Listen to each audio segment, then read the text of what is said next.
what led you into becoming an artist? I started painting when I was real young. Got a lot of reinforcement, and probably the biggest shift for me was when I was taking a break, my summer breaks at CCAD. I went down to Dallas, Texas, and worked as an apprentice at a gallery, and got the chance to meet some significant artists. And I was kind of the gopher at the gallery, so I got to go and pick up the artwork and actually go to the artist studios and see that you could actually make a living doing this. And it was, and again, see the variety of studios, and their lifestyle. And what it did was it put a blanket over the belief that artists starve, or you can't make it if you're an artist, or all those negative beliefs that, you would hear. But if you're really an artist, I don't think most artists that are born to make art walk around with that belief. They're told that belief, and some shake it off and others don't. But that was good for me to be able to have that experience. And I remember Fritz Scholder was one artist that came into the gallery. He was a Southwestern Native American Indian painter, and he was having a show I believe it was the summer of '84, and I got the chance to uncrate the large scale paintings that came into the gallery, and it was magical. When I opened up the crate, this enormous painting that was somewhat of a mystery type painting that he was doing, and that was it. I mean, I knew I wanted to work large. I knew I wanted what he had. It's whatever that was, whatever he was doing that was it for me. I think you've really taken it to a different level with his pieces. I see somewhat dark, not disturbing, but troubled pieces. And I know in the little bit of research that I've done, you want your pieces to evoke different types of emotions and feelings, and you enjoy the different things that they bring out of the viewer. But I would say overall, your pieces are more positive, inspirational, bright. I love the size. Well, it's kind of a twofold for me, because on one hand, I want to be true to myself and whatever I'm feeling. I don't feel happy and bright all the time. So there are paintings that I make that are more dark, and they may not be dark in color, but there may be an edge to them. And I will do those. But for the most part, I've found that I also, maybe this is part of being a minister's kid, somehow preaching something, carrying a message. And as challenging as life can be, I don't feel that it's important for me to express my anger on the canvas and vent it out and expect you or anybody else to want that. If I do those, I do them for myself, and nobody's going to see them. Someday they will, but not now.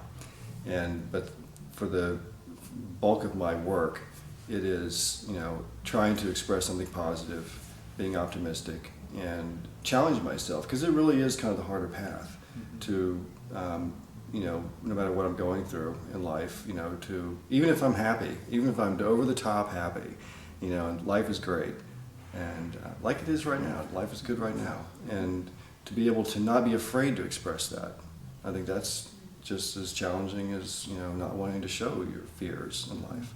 Flowers are blooming from the top of your head, that carries quite a message, and the central flower is a heart-shaped one, and trying to do that heart-shaped flower without being trite is a challenge, but coupled with the rest of the flowers, I think it works, and it makes that expression.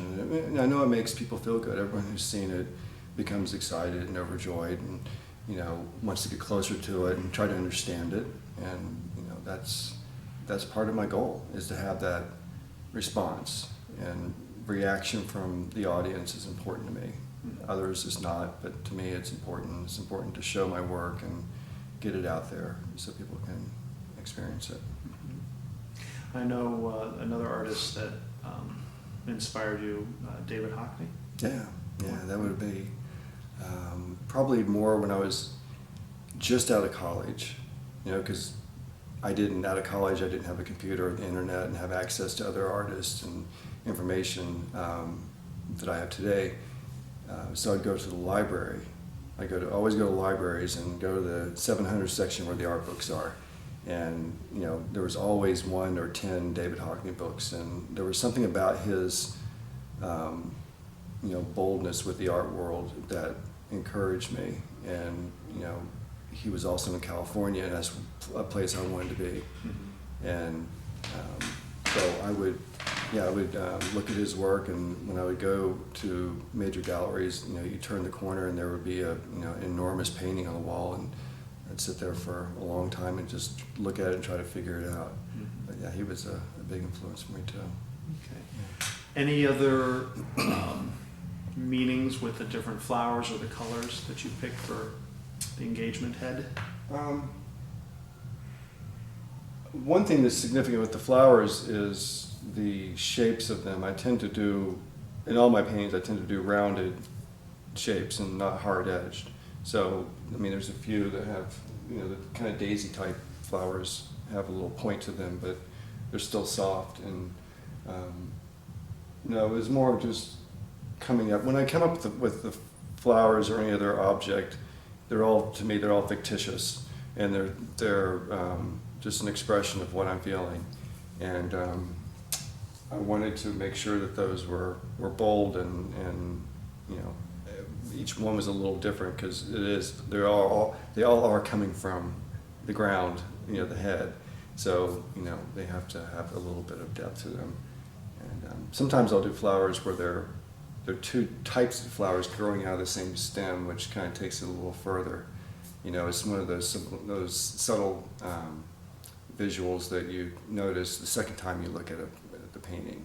You know, I like to throw those in too. I don't think there's any in this painting, but I'll do that with some of my paintings.